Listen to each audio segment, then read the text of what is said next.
नमस्कार. मत्स्यधरी शिक्षण संस्था अंबड़, जिला जालना, मत्स्यधरी कॉलेज के सभी छात्र छात्राओं को डॉक्टर प्राध्यापक रत्नाकर राव साहेब भूसे जी का नमस्कार.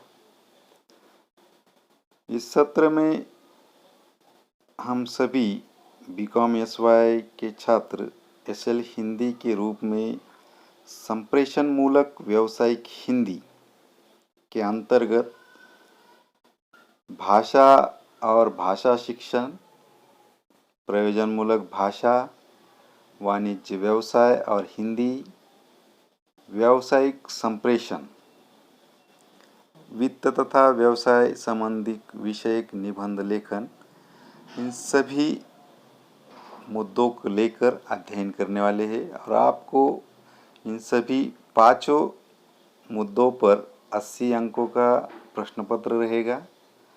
प्रश्न पत्र जो है वह गत वर्ष की तरह ही 80-20 का पैटर्न रहेगा. उसमें 80 अंकों के लिए प्रश्न पत्र रहेगा, 20 अंकों के लिए प्रात्यक्षिक एग्ज़ाम आपकी रहेगी, जिसमें आपको एक प्रोजेक्ट बनाना पड़ेगा और 10 अंक आपको उसमें प्रोजेक्ट को और 10 अंक की आपकी मौखिकी परीक्षा होगी.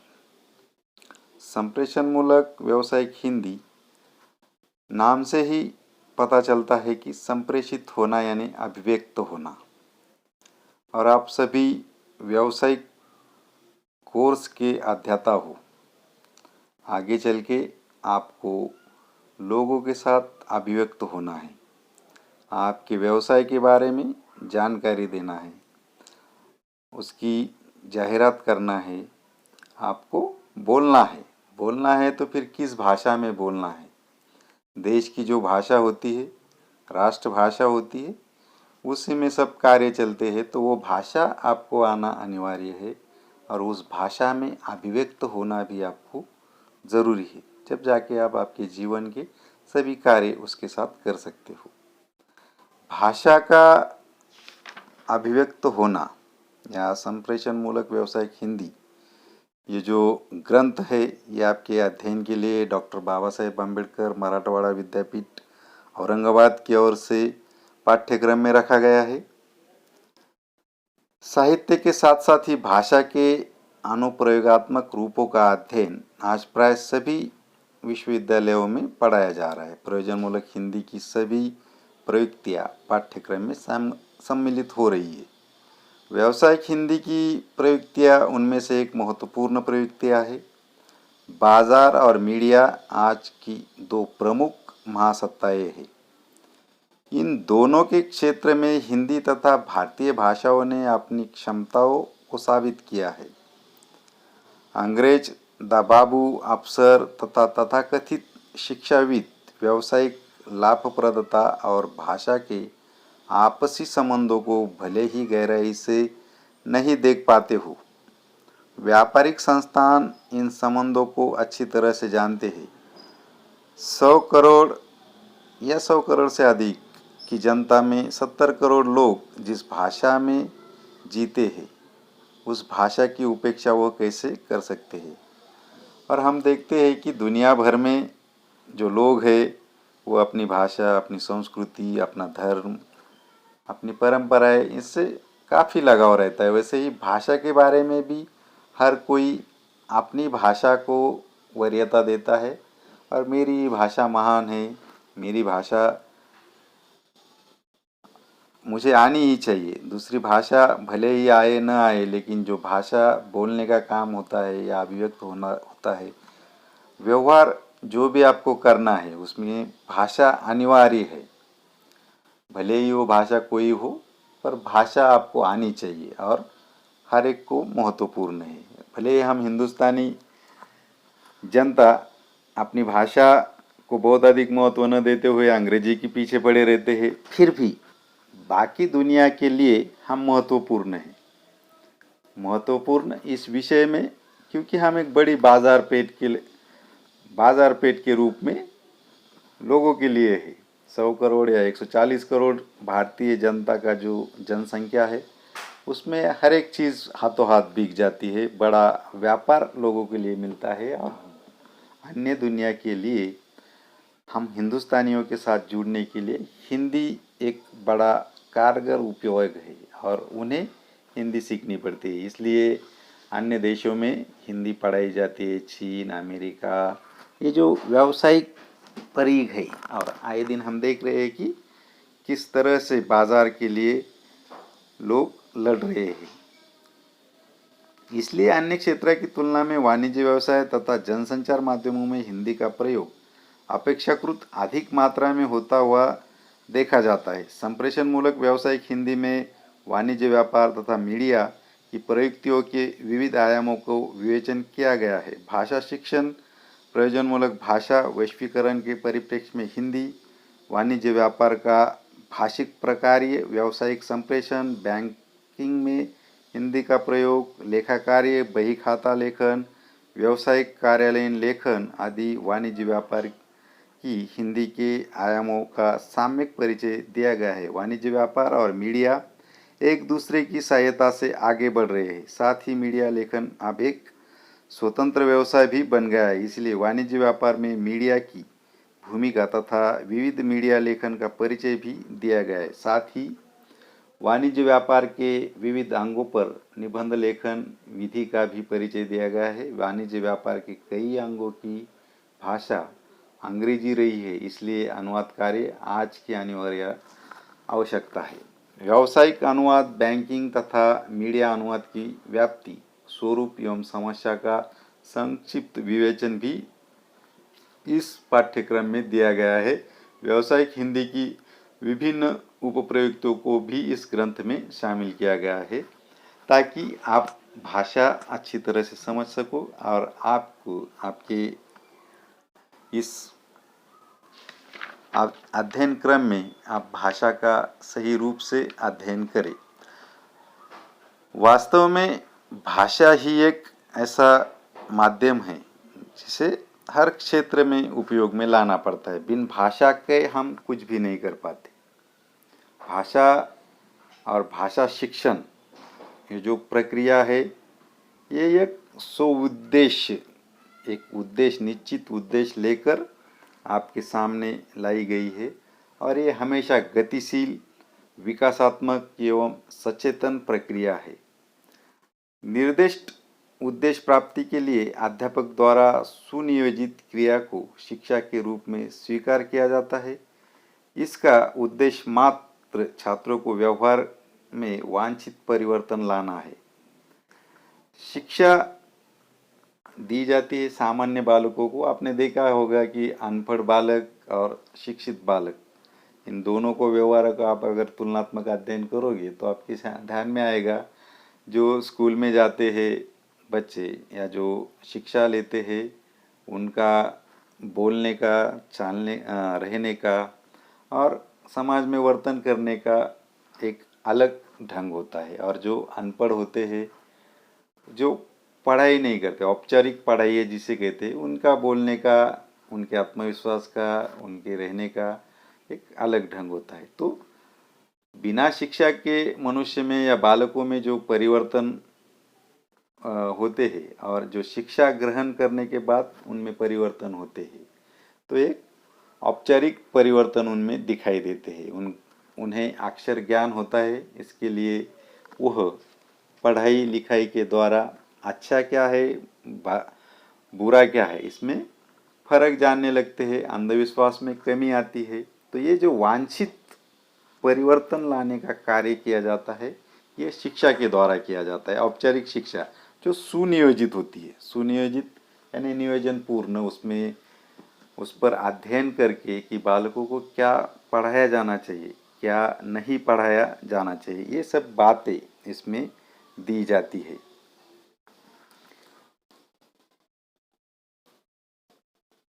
अधिगमन वह प्रक्रिया है जिसमें अनुभव तथा प्रशिक्षण के फलस्वरूप बालक अथवा व्यक्ति के व्यवहार में ऐसे परिवर्तन होता है कि वह नवीन कुशलता को प्राप्त करने में, नवीन आदतों के विकास में तथा सामाजिक समायोजन में समर्थ होते हैं। स्पष्ट है, मात्र विभिन्न विषयों की जानकारी देना शिक्षा नहीं है,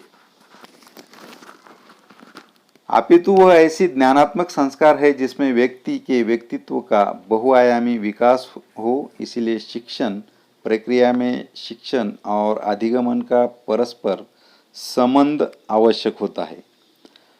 भाषा सभी तरह के शिक्षण का माध्यम होती है। भाषा की कमजोरी शिक्षा की उद्देश्य पूर्ति में सबसे बड़ी बाधा बन जाती है। इसीलिए शिक्षण प्रक्रिया में भाषा शिक्षण का महत्व अधिक है। भाषा शिक्षण औपचारिक रूप से सुनियोजित एवं सोद्देश्य प्रक्रिया है, जिसके द्वारा छात्रों में कुशलता का विकास किया जाता है। सामान्यतः शिक्षण का अर्थ ज्ञान प्रदान करना, जानकारी देना, कुशलता का विकास करना है, परंतु भाषा शिक्षण के संदर्भ में भाषा के सैद्धांतिक ज्ञान का कोई महत्व नहीं है। भाषा की संकल्पना कौशल्य प्रधान विषय के रूप में की जाती है। अंततः भाषा शिक्षण से तात्पर्य शिक्षा की उस विशिष्ट व्यवस्था से है जिसके द्वारा भाषाई कुशलता का विकास संभव है। भाषाई कुशलता का संबंध भाषा के 4 कौशल्यों से है जो बड़े महत्वपूर्ण हैं। सुनना, बोलना, पढ़ना और लिखना। इन कुशलताओं का संस्कार भाषा शिक्षण कहलाता है। और ये सुनना, बोलना, पढ़ना और लिखना ये भाषा के मूलभूत आधार स्तंभ है। जब तक आप सुन नहीं सकते तब तक आप बोल नहीं सकते, और जब तक आप बोल नहीं सकते तब तक आप पढ़ नहीं सकते, और जब तक आप पढ़ नहीं सकते तब तक आप लिख नहीं सकते। यानी एक दूसरों पर ये आधारित भी है। और ये सभी बातें आपको जब आप सुनते हैं तो सुनकर उसे बोलना सीखते हो। बोलने के बाद आपको औपचारिक तौर पर अक्षरों का ज्ञान किया जाता है, और अक्षरों का ज्ञान होने के बाद हम लिखना सीखते हैं। लिखना सबसे कठिन कार्य है इन कुशलताओं में। भाषा शिक्षण और भाषा शिक्षण के संदर्भ में सामान्यतः मातृभाषा, द्वितीय भाषा अथवा अन्य भाषा अथवा विदेशी भाषा का प्रयोग होता है। अब ये जो शासकीय स्तर पर हमारे 3 त्रिभाषीय सूत्र को अपनाया गया है। मातृभाषा जो मनुष्य जन्मता ही पाता है, या बालक जिस समूह में रहता है, जिस भाषा समूह में रहता है, वो भाषा उसकी मातृभाषा होती है। मातृभाषा यानी माँ के द्वारा दी गई भाषा होती है। पर अगर कोई बालक किसी अन्य बोली भाषी की माता का हो, लेकिन बचपन में ही अगर वो किसी अन्य बोली भाषी परिवार में पलता है, बढ़ता है, तो वो जिस परिवार में जिस परिवेश में रहता है उसी की भाषा सीखता है। यानी बचपन से उसके जिस भाषा के संसर्ग में वो आता है, जिस भाषा परिवार में वो रहता है, वही भाषा वो सीखता है। कहने का मतलब कि जिस परिवेश में आपकी भाषा आपका पालन पोषण होता है, वो भाषा आपकी मातृभाषा होती है।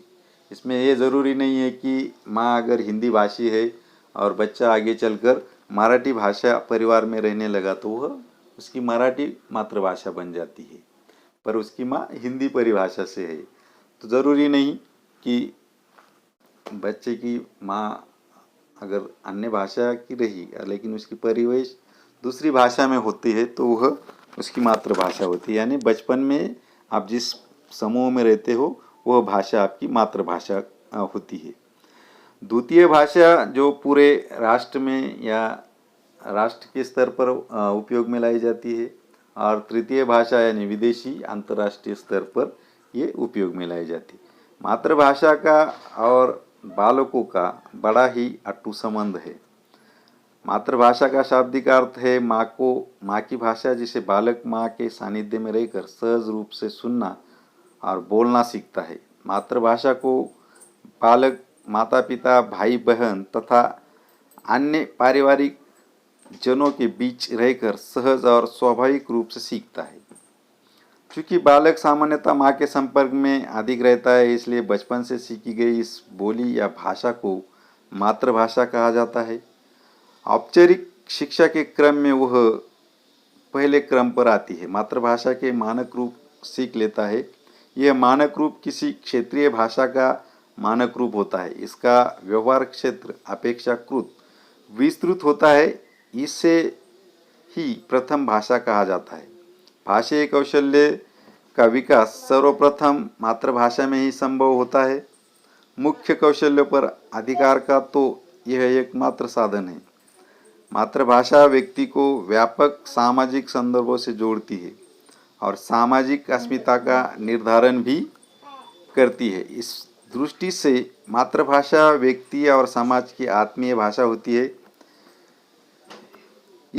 उसकी सामाजिक परंपरा और सांस्कृतिक विशेषताओं से वह अभिन्न रूप में जुड़ी हुई होती है। अंत मातृभाषा शिक्षण तथा अधिगमन में एक प्रकार की सहजता और आत्मीयता होती है। मातृभाषा का जीवन से अभिन्न संबंध होने के कारण बालक का समस्त ज्ञान, उसकी संकल्पनाएं इसके द्वारा ही विकसित होती है। अंततः शिक्षा तथा ज्ञान विज्ञान के विविध क्षेत्रों में वांछित जानकारी प्राप्त करने का एकमात्र प्रारंभिक साधन मातृभाषा ही है। मातृभाषा बालक के विकास का मूल आधार है। शिक्षाविद इस पर जोर देते रहे हैं कि बालक का बौद्धिक विकास, ज्ञानार्जन, उसके जन्मजात गुणों के प्रस्फुटन, उसकी रचनात्मक शक्ति एवं अभिव्यक्ति कुशलता के विकास का माध्यम मातृभाषा होनी चाहिए। उसी तरह शिक्षा का माध्यम मातृभाषा होना चाहिए और मातृभाषा शिक्षण पर भी शिक्षाविद बल देते रहे। स्पष्ट है कि मातृभाषा की शिक्षा अत्यंत महत्वपूर्ण एवं अनिवार्य प्रक्रिया है। मातृभाषा में अगर हम पढ़ते हैं तो बहुत अधिक सक्षमता के साथ हम अध्ययन करते हैं। शिक्षाविदों का यहाँ तक कहना है कि अगर मेडिकल साइंस, इंजीनियरिंग या अन्य जितने भी कार्य क्षेत्र है वह अनुवादित करके अगर बालकों को अपनी मातृभाषा में पढ़ाए जाए तो वह अधिक सक्षमता के साथ पढ़ सकते हैं। अगर हमें विदेशी भाषाओं में वो पढ़ना है तो विदेशी भाषा को पढ़ते पढ़ते ही हमारी आधा अधिक का विषय चला जाता है और सही रूप से हम उसे पढ़ नहीं पाते, समझ नहीं पाते। हर भाषा की अपनी एक संरचना होती है और वो संरचना समझने के लिए उम्र के काफ़ी साल चले जाते हैं। उम्र के 90 साल तक मनुष्य या बालक जो होते हैं वह अपनी हर कोई भाषा बड़ी जल्दी एक्सेप्ट करते हैं, बड़ी जल्दी सीख जाते हैं। उसके बाद कोई भाषा सीखनी हो तो थोड़ी कठिनाई होती है। वैसे तो कोई उम्र नहीं होती पढ़ने की, किसी भी उम्र में हम अच्छे से पढ़ सकते हैं, लेकिन अधिक कठिनाइयाँ उस उम्र में होती है। उम्र के 9 साल तक या 90 साल तक हम कोई भी भाषा बहुत जल्दी अधिग्रहण कर लेते हैं। अन्य भाषा शिक्षा के संदर्भ में अन्य भाषा के 2 वर्ग होते हैं। एक देश से संबंधित भाषाओं का वर्ग देशीय तथा विदेशी भाषाओं का वर्ग विदेशीय। इन दोनों वर्गों को फिर से 2 उपवर्गों में बांटा जाता है। अपनी मातृभाषा से अन्य देशीय भाषाएं हमारी द्वितीय भाषा कही जाती है। इनमें से कुछ समश्रोतीय तथा कुछ विषम श्रोतीय भाषा है। जैसे मराठी भाषा या हिंदी भाषी व्यक्ति के लिए आर्य परिवार की समस्त भाषाएं समश्रोतीय है, क्योंकि इन सभी भाषाओं का जन्म संस्कृत से हुआ है। कन्नड़, तेलुगु, मलयालम आदि भाषाएं उसके लिए विषम श्रोतीय देशीय वर्ग की भाषाएं होगी। समश्रोतीय भाषाओं में भाषीय घटकों की दृष्टि से समानता हो सकती है। भिन्न श्रोतीय भाषाओं में स्रोत की भिन्नता के कारण भाषाई घटकों में विभिन्नता की संभावनाएं अधिक होती। विदेशी भाषा दूसरे देश की भाषा है। इसमें सभी समश्रोतीय तथा विभिन्न श्रोतीय भाषाएं होती है। भाषा शिक्षा में मातृभाषा समश्रोतीय, द्वितीय भाषा देशीय, विषम श्रोतीय भाषा देशीय तथा विदेशी भाषा की शिक्षण प्रक्रिया तथा अधिगमन प्रक्रिया में अंतर आ जाता है। समश्रोतीय भाषा समझने में बहुत अधिक कठिनाइयाँ नहीं होती है। अगर आप मराठी हिंदी जो भाषा है उसकी लिपि की भाषा देवनागरी है, तो मराठी पढ़ने वाले को हिंदी समझना बहुत अधिक कठिन नहीं जाता या उसे ज़्यादा वक्त नहीं लगता लिखने में भी और समझने भी। लेकिन जो मराठी भाषी है उन्हें अगर कन्नड़, तेलुगु या मलयालम सीखनी हो तो ये विषम श्रुति होने के कारण इनके लिपि को समझना, इनकी भाषा को समझना कठिन होता है। भाषा के विविध रूप। आदि मानव ने भाषा एक विचार बोध तथा इनके विनिमय के लिए देह भाषा, सिर, आँख और हाथ आदि अंग संचलन का ही सहारा लिया होगा। भाषा जो है वो आज का जो वर्तमान रूप हम भाषा का देखते हैं या हम जिस ही भाषा में बोलते हैं वो एकाएक निर्माण नहीं हुआ होगा। इसके भी कोई चरण रहे होंगे। हाथों से इशारे करना, सिर से इशारे करना या कोई अंगों का संचालन करके हाँ ना, सम्मति या विरोध दर्ज करना हम आज भी वो करते हैं। ध्वनि प्रतीकों का प्रयोग भी आरंभ किया होगा जिससे भाषा का आविष्कार हुआ। ध्वनि प्रतीकों के रूप में आविष्कृत भाषा को वाचिक भाषा कह सकते हैं। आरंभ में मानव भाषा में आंगिक संकेत अधिक थे और वाचिक कम, किंतु धीरे धीरे अंग संकेत कम होते गए और ध्वनि प्रतीकों यानी वाचिक रूप का प्रयोग बढ़ता गया। भाषा का प्रयोग मनुष्य अपने सामूहिक अथवा सामाजिक जीवन में ही करता है और वही से उसे सीखता भी है। अकेले में आदमी भाषा के सहारे सोचता अवश्य है, लेकिन उसका मुखर प्रयोग समाज में ही करता है। समाज में उसका विकास होता है। अंत भाषा आदित्य सामाजिक संस्था है। भाषा का अगर हमें उपयोग करना है तो कम से कम 2 व्यक्ति आपको होने चाहिए। अकेला मनुष्य अगर एक जगह पे बैठा है या किसी निर्मनुष्य स्थान पर अकेला मनुष्य है तो वह केवल भाषा के द्वारा विचार कर सकता है। उसकी अभिव्यक्ति करने के लिए कम से कम 2 व्यक्ति की आवश्यकता होती है। कहने का मतलब भाषा का उपयोग समाज में होता है। अकेलेपन में भाषा का कोई उपयोग होता नहीं। मन ही मन में हम सोच सकते हैं और हम स्वागत के रूप में अपने आप से ही बातें कर सकते हैं, लेकिन उसका उपयोग समाज के लिए कुछ नहीं होता। कहने का तात्पर्य यह है कि भाषा बोलने के लिए 2 व्यक्ति की या समाज की आवश्यकता अवश्य होती है। भाषा मूलतः वाचिक अथवा मौखिक उपलब्धि है जिसका प्रयोग वर्तमान में सम्मुख उपस्थित लोगों के समक्ष भाव एवं विचार अभिव्यक्ति के लिए ही किया जाता है। लेकिन सभ्यता के विकास के साथ मानव ने अपनी अनुपस्थिति में कोई सूचना पीछे छोड़ जाने, सूचनाओं को भंडारित करने या अपने किसी अनुभव को सुरक्षित रखने, अपने विचारों और अपनी भावनाओं को समय से आगे बढ़कर उन्हें कालातीत बना देने की आवश्यकता अनुभव की होगी। इसके लिए पहला प्रयास रेखांकन और चित्रांकन के रूप में हुआ होगा। गुफाओं की दीवारों पर बनाए गए चित्रों का विकास बाद में लकड़ी, पत्थर, दूसरी अपेक्षाकृत कम टिकाऊ चीज़ों पर भावनांकन के रूप में हुआ होगा। चित्रों से चित्राक्षरों और उनसे किलाक्षरों तथा कालांतर में लिपि का विकास हुआ होगा और भाषा का लिखित रूप अस्तित्व में आया होगा। जो लेखन कला अस्तित्व में आई होगी या आदि काल में जो भावनाएं होती है, संकट होते हैं, भय होते हैं, बाढ़, आग लगना, इन सब बातों की सूचना एक दूसरे मनुष्य के लिए संरक्षित करना कि ऐसा कार्य करने से ऐसी दुर्घटनाएं होती है, ज़्यादा बारिश आने के बाद बाढ़ आती है। ये सब जो चीज़ें मनुष्य ने अनुभव की है और अपने अगले पीढ़ी को इससे बचाने के लिए उसने लेखन कला का उपयोग किया और धीरे धीरे कर ये विकसित हुई। हम गुफाओं में पेंटिंग के द्वारा चित्र देखते हैं, तो ये लेखन कला की पहली शुरुआत रही है और इससे ही आगे मनुष्य ने लेखन कला अवगत कराई, जिसका लकड़ी, पत्थर, दूसरे अपेक्षाकृत कम टिकाऊ चीज़ें, फिर पेपर का निर्माण हुआ है। संस्कृत की जिस भाष्य धातु से भाषा शब्द बना है उसका अर्थ कहना अथवा बोलना है, जिसे विचार अथवा अनुभव की स्थिति कहा जाता है। वह वास्तव में अपने आप से कुछ कहना आत्मभाषण ही होता है। इसीलिए प्लेटो ने कहा है, विचार आत्मा की मुख्य या अध्वन्यात्मक बातचीत है, पर वह जब ध्वन्यात्मक होकर होठों पर प्रकट होती है तो उसे भाषा नाम देते हैं।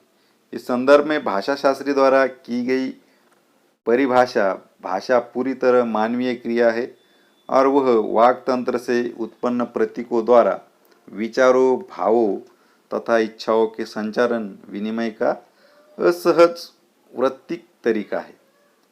भाषा मनुष्य के उच्चारण अवयव द्वारा उच्चारित यदृच्छिक ध्वनि प्रतीकों की व्यवस्था है, जिसके द्वारा एक समाज के लोग परस्पर सहयोग कर पाते हैं।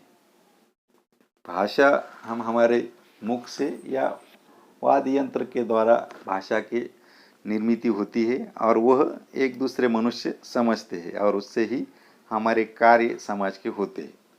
भाषा की सत्ता मूलतः मानसिक होती है। वह ध्वनि प्रतीकों के रूप में मूर्त अथवा व्यक्त रूप में प्राप्त करती है। ध्वनियाँ पशु पक्षी भी उत्पन्न करते हैं, लेकिन मानव भाषा का संबंध मानवीय ध्वनि से है। भाषा वक्ता के विचार को श्रोता तक पहुंचाती है, अर्थात उससे विचार विनिमय होता है। भाषा मानवीय उच्चारण अवयवों से निःसृत ध्वनि समष्टि है। यह ध्वनि समष्टि सहज भूख, प्यास, काम, भय आदि वृत्ति के उद्रेक के साथ अनायास निकल पड़ने वाली है और सर्वत्र सदा समान नहीं होती, अर्थात भाषा के ध्वनि प्रतीकों की समष्टि में व्यवस्था होती है और देश काल तथा स्थिति के अनुरूप उनमें भिन्नता ही होती है। और हम कहते हैं ना कि 4 कोस पे पानी बदले 10 कोस पे भाषा, यानी जैसे जैसे प्रदेश में अंतर आता है वैसे वैसे पानी भी बदलता है और भाषा भी बदलती है, भाषा के बोलने के रूप भी बदलते हैं। इसीलिए हम देखते हैं कि पूरे हिंदुस्तान में अलग अलग प्रदेश में अलग अलग भाषाएं बोली जाती है। अगर हम महाराष्ट्र में रहते हैं या मराठवाड़े में भी रहते हैं तो उसमें भी अलग अलग जिले की भाषा अलग अलग है। विदर्भ की भाषा अलग आती है, मराठवाड़े की अलग आती है, खानदेश में जाओगे तो वहाँ की भी भाषा अलग आती है। यानी भाषा में अंतर आता है बोलने में भी, और कुछ कुछ शब्दों के भी अर्थ में बदल आता है। ये ध्वनि प्रतीक समष्टि शब्द यादृच्छिक होते हैं, अर्थात ये सार्थक तो होते हैं लेकिन ये अर्थ माना गया अथवा आरोपित होता है। किसी शब्द का किसी वस्तु से सीधा और सहज संबंध नहीं होता। एक समाज अथवा समुदाय के लोग किसी शब्द का प्रयोग किसी विशिष्ट वस्तु के लिए करने लगते हैं और वह वस्तु उस शब्द का अर्थ बन जाती है अथवा कहे शब्द उस वस्तु का प्रतीक बन जाती है। हम बहुत बार ऐसा सोचते हैं कि बचपन में पानी को पानी ही क्यों कहा जाता है, खाने के लिए खाना ही क्यों कहा जाता है, घर के लिए घर ही क्यों कहा जाता है। तो ये शब्द आरोपित किए गए हैं और एक बार उस पर आरोप लगाया जाए, यानी उस वस्तु के लिए उस नाम से पुकारा जाए तो उस वस्तु का वही नाम रह जाता है, और एक बार वो प्रचलित हो जाए तो फिर उससे ही उसका मतलब लिया जाता है। एक भाषा एक समाज अथवा समुदाय विशेष में बोली जाती है और वही समझी जाती है। अपनी एक विशिष्ट जाति या समाज की एक एक भाषा होती है और वह लोग अपनी अपनी भाषा बोलते हैं। हम देखते हैं कि अलग अलग जाति के लोग अलग अलग भाषाएं बोलते हैं। मारवाड़ी लोग मारवाड़ी बोलते हैं, या परदेसी या बंजारा लोग अपनी अपनी भाषाएं बोलते हैं और वो उनके विशिष्ट भूभाग की विशिष्ट जाति की भाषा होती है, वो उनकी भाषा वही समझते हैं। भाषा मूलतः वाचिक अथवा मौखिक उपलब्धि है। वह मुंह से बोली जाती है, कानों से सुनी जाती है, अर्थात वह मौखिक श्रव्य सरणी का उपयोग करती है, जिसका प्रयोग सम्मुख उपस्थित व्यक्तियों पर ही भाव विचाराभिव्यक्ति अथवा विनिमय के लिए हो सकता है। अपनी अनुपस्थिति में किसी के लिए कोई सूचना छोड़ जाने या पहुंचने के लिए सभ्यता के विकास के साथ सूचनाओं को भंडारित करने, सुरक्षित कर रखने या अपने किसी अनुभव अथवा विचारों को समय से आगे बढ़कर उसे कालातीत बना देने की आवश्यकता भी मनुष्य ने अनुभव की होगी। इस दिशा में पहला प्रयोग रेखांकन अथवा चित्रांकन के रूप में हुआ होगा। पत्थरों या गुफाओं की दीवारों पर खींची गई लकीरों और चित्रों का अंकन बाद में कुछ कम टिकाऊ वस्तुओं, लकड़ी आदि पर होने लगा होगा। चित्रों से चित्राक्षरे, कीलाक्षरे और कालांतर में लिपि का विकास हुआ, जिससे भाषा का लिखित रूप अस्तित्व में आया। जीवन का कोई भी क्षेत्र हो, समाज, संस्कृति, साहित्य, विकास, राजनीति, अर्थनीति तथा विज्ञान आदि सभी में भाषा का महत्व निर्विवाद है। वाणी, भाषा विश्वाऊ, विश्वछाया और विश्वकर्मा है। वह एक और अनंत ज्ञान राशि का संचित कोश है, तो दूसरी ओर मानव जाति के निरंतर विकास और प्रगति का सर्वोत्तम साधन भी है। मनुष्य का संपूर्ण सामाजिक व्यवहार भाषा पर ही आधारित है। भाषा जातियों के जीवन का साधन होने के साथ उनकी प्रगति का आधार भी है। मनुष्य जाति की आज तक की जय यात्रा भाषा से ही संभव हुई है। उसकी सर्वतोमुखी प्रगति का आधार भाषा है।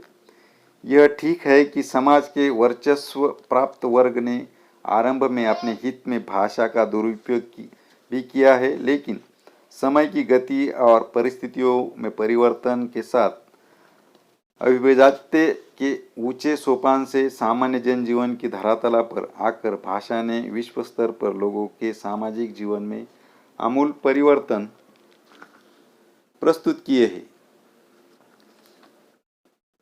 कुछ चुनिंदा लोगों के हितों के संरक्षण का साधन बने रहने की अपेक्षा वह गुणात्मक स्तर पर विभिन्न वर्गों के लोगों के जीवन के विकास की साधिका बन गई है। भाषा ऐसा माध्यम है जिसमें वर्तमान में बात करते हुए भूत और भविष्य की बातें एक साथ की जा सकती है। इसमें नए से नए और पहले से अज्ञात और अप्रत्याशित संदर्भों को पूर्ण अभिव्यक्ति देने की सामर्थ्य है। भाषा स्थानांतरण और कालांतरण कर सकती है। नवीन पदार्थों और संकल्पनाओं के लिए मूल पारिभाषिक शब्दों के स्थान पर नए शब्द बनाए अथवा अपनाए जा सकते हैं। भाषा में बदलाव होता है और भाषा के कारण ही हम भूत, भविष्य और वर्तमान में बातें कर सकते हैं। नए नए शब्दों को भाषा अपनाती है। फ्लेक्सिबिलिटी जिसे कहते हैं या समायोजन जिसे कहते हैं, हर भाषा अपनाती है। हिंदी भाषाओं में से अगर उर्दू, फारसी, अंग्रेजी, जापानी, चाइनीज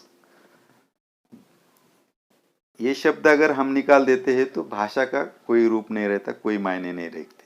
इसलिए हर भाषा में हर भाषा के शब्द मिल-जुल गए हैं और वो ऐसे इस तरह से मिले जुले हैं तो उसे निकालना बड़ा कठिन होता है। इसके कई उदाहरण हम देखते आए हैं। भाषा के विभिन्न रूप होते हैं। भाषा के विभिन्न रूप और शैलियाँ होती है जिन्हें सामान्य भाषा, साहित्यिक भाषा और परिनिष्ठित भाषा आदि नाम दिए जाते हैं। इनके अतिरिक्त भाषा का एक अन्य रूप भी है जिसे प्रयोजनमूलक भाषा कहा जाता है। भाषा के इस रूप का विकास वर्तमान युग की आर्थिक, व्यावसायिक, वैज्ञानिक और प्रशासनिक आवश्यकताओं की पूर्ति के प्रयोजन से हुआ है। अब जो भाषा हम समाज में बोलते हैं तो विज्ञान की भाषा अलग होती है, प्रशासन या कार्यालयीन जो भाषा होती है वो अलग होती है, विधि यानी कानून की भाषा वह अलग होती है, वाणिज्य और व्यावसायिक भाषा अलग होती है, जनसंचार माध्यमों की हिंदी वह भी अलग होती है। कहने का मतलब यह कि जिस क्षेत्र से आपका पाला पड़ेगा, जिस क्षेत्र से आपका संपर्क आएगा, उस क्षेत्र में आपको अलग भाषा का उपयोग करना होगा या अपने आप ही वहाँ की भाषा आ जाती है। विज्ञान और तकनीक की हिंदी जो है तो उसमें वैज्ञानिक तकनीकी हिंदी के अंतर्गत भौतिक, रसायन, वनस्पति, जीव विज्ञान इन चारों शाखाओं से संबंधित भाषा और अंग्रेजी और इंजीनियरिंग, प्रेस, फैक्ट्री आदि में प्रयुक्त भाषा रूप आते हैं। इनकी अपनी शब्दावली होती है तथा कुछ अंश तक संरचनात्मक भेद भी पाया जाता है। किंतु स्थूल रूप में इसमें समानता पाई जाती है। वैज्ञानिक एवं तकनीकी भाषा सुस्पष्ट, सुनिश्चित, संक्षिप्त, सुबोध और सरल होनी चाहिए। प्रयोजनमूलक हिंदी के इन क्षेत्रों की शब्दावली मुख्यतः अंग्रेजी शब्दावली का अनुवाद है। इसके साथ ही संक्षिप्तता, वस्तुनिष्ठता, अलंकारिकता का अभाव, वैज्ञानिक शैली और विशेषताओं इसमें होना आवश्यक है। वैज्ञानिक भाषा और तकनीकी हिंदी जो होती है वह सुस्पष्ट होती है, उसके दो अर्थ नहीं होते, उसमें अलंकारिकता नहीं होती है जैसे साहित्यिक भाषा में होती है। तो ये साहित्यिक भाषा से परी होती है। इसमें सुस्पष्टता, वस्तुनिष्ठता, संक्षिप्तता बड़े स्पष्ट रूप से होती है। प्रशासनिक या कार्यालयीन हिंदी से तात्पर्य वह हिंदी है जो सरकारी, अर्ध सरकारी और निम्न सरकारी प्रकार्य में प्रयुक्त की जाती है। वास्तव में कार्यालय की सबसे बड़ी इकाई प्रशासन है, जिसके अंतर्गत सरकार को देश की आर्थिक, राजनीतिक, शैक्षणिक, सुरक्षात्मक, सामाजिक, साहित्यिक आदि अनेक दृष्टियों से प्रशासन का भार संभालना पड़ता है। इस प्रकार के कार्यों के लिए कार्यों का विवेचन होता है। विभिन्न नियम बनाना, अंतर मंत्रालयीन और अंतर्विभागीय पत्र व्यवहार आदि कार्य इन प्रशासनिक कार्यालयों में किए जाते हैं। इनकी अपनी विशिष्ट भाषा होती है। सरकारी कार्य तथा प्रकृति के अनुसार कार्यालयीन भाषा का स्वरूप निर्धारित होता है। टिप्पण, प्रारूपण, पत्राचार, प्रतिवेदन, सरकारी नीति संबंधी विवरण की अपनी अपनी भाषा होती है। कार्यालयीन साहित्य की प्रकृति के अनुसार भाषा में निर्वैयक्तिकता, तथ्यों में संपूर्ण और स्पष्टता, यथासंभव असंदिग्धता, वर्णनात्मकता, तकनीकी, अर्धतकनीकी भाषा प्रयोग आदि गुण आवश्यक माने गए। विधि की हिंदी से तात्पर्य कानून या विधि की क्षेत्र में प्रयुक्त हिंदी से है। विधि का क्षेत्र अत्यंत व्यापक है। विधि अर्थात कानून सम्मत ऐसी व्यवस्था जिसका पालन हर एक के लिए अनिवार्य है। न्याय प्रक्रिया का पहला आधार लिखित विधान होता है। इसलिए संविधान, अधिनियम, नियम, विनिमय, स्थायी आदेश, अनुबंध, करार आदि से संबंधित दस्तावेज विधि साहित्य के अंतर्गत आते। न्याय प्रक्रिया, निर्णय, बयान, साक्ष्य आदि विधि के क्षेत्र से जुड़े प्रत्यक्ष विषय है। इन सब के साथ जुड़ी हुई भाषा विधि की हिंदी कहलाई जाती है। सुनिश्चितता, संक्षिप्तता और सुस्पष्टता, विशुद्धता, विधि विषय परंपरागत शब्दावली, अनुवाद प्रधानता इसकी विशेषताएं मानी जाती है। वाणिज्य और व्यावसायिक हिंदी। वाणिज्य और व्यावसायिक हिंदी प्रयोजनमूलक हिंदी का महत्वपूर्ण अंग है। इसका प्रयुक्त क्षेत्र अत्यंत व्यापक है। यह राष्ट्रीय स्तर से अंतर्राष्ट्रीय स्तर तक जा पहुंचा है। माल या वस्तु के निर्माण से लेकर ग्राहक तक पहुंचाने तक की गतिविधियां वाणिज्य के अंतर्गत आती है।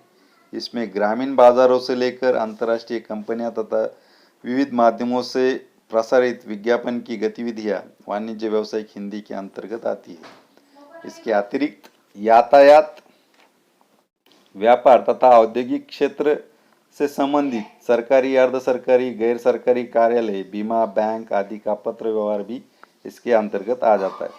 समग्र रूप से देखा जाए तो वाणिज्य और व्यावसायिक हिंदी की व्याप्ति या व्यवहार क्षेत्र अत्यंत विशाल है। इस दृष्टि से वाणिज्य और व्यावसायिक हिंदी की स्पष्टता, संक्षिप्तता, प्रभावात्मकता, विभिन्न स्रोतों की शब्दावली, अनुरूप भाषिक संरचना आदि विशेषताएं कही जा सकती है। जनसंचार माध्यमों की हिंदी। लोक जागृति तथा विचार भावों का संप्रेषण जनसंचार के माध्यमों से किया जाता है। जिस देश का जनसंचार प्रभावशाली होगा वह उतना ही ज़्यादा प्रगति करेगा। जनसंचार का अर्थ है बहुत बड़े आकार के बिखरे लोगों तक संचार माध्यमों द्वारा संदेश या सूचना पहुंचाना। यह संदेश मुद्रित, साहित्य, इलेक्ट्रॉनिक मीडिया के माध्यम से पहुंचाए जाते हैं। इसमें संचार पत्र, पत्रिकाएं, आकाशवाणी, दूरदर्शन आदि प्रमुख माध्यम हैं। हिंदी भारत देश की राष्ट्रभाषा एवं संपर्क भाषा होने से इन माध्यमों की वह प्रमुख भाषा रही है। संचार पत्र पत्रिकाओं की भाषा लिखित तथा आकाशवाणी में उच्चारित एवं दूरदर्शन में लिखित एवं उच्चारित भाषा का प्रयोग किया जाता है। फिर भी इन जनसंचार के माध्यमों से प्रयुक्त की जाने वाली हिंदी सामान्य होती है। आज के युग में जनसंचार के माध्यम ने अपनी विशिष्ट स्थान बना लिया। आज कोई भी व्यक्ति इससे दूर नहीं रह सकता। इस दृष्टि से प्रयोजनमूलक हिंदी का व्यवहार या प्रयोग क्षेत्र अत्यंत व्यापक है। यहाँ पर हमने कुछ महत्वपूर्ण क्षेत्र का भी परिचय दिया है जहाँ पर प्रयोजनमूलक हिंदी का प्रयोग किया जाता है, किंतु इसके अतिरिक्त भी प्रयोजनमूलक हिंदी का व्यवहार क्षेत्र दिन ब दिन बढ़ता जा रहा है। आज के मानवीय जीवन तथा उसके व्यवहार की व्यापकता के अनुसार ही प्रयोजनमूलक हिंदी का व्यवहार क्षेत्र बढ़ रहा है। ऐसा माना जा सकता है कि जहाँ मानवीय समाज एवं उसकी उच्च स्तरीय व्यवहार है, वहाँ प्रयोजनमूलक हिंदी का संचार है। भाषा के क्षेत्र में